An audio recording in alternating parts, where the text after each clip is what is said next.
So I found this British locomotive here on Amazon.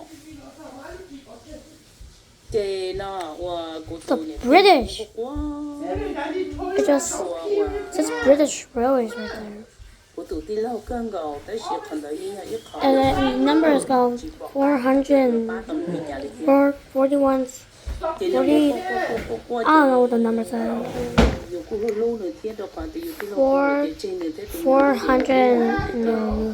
1160. I think that's the name, yeah. There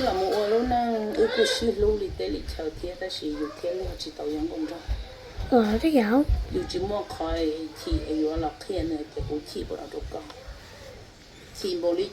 So everybody give a 5-star.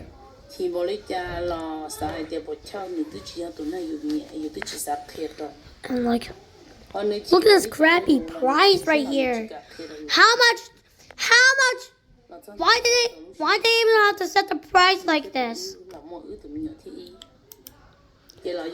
Why does it have to be cheap? Is this like something that's like, down to 10? They never have that. But they have. But they don't have this. They have the Durango and Silverton locomotive that's here. Yeah, I think like the Durango and Silverton locomotive here. It's cool. And I like it. So yeah.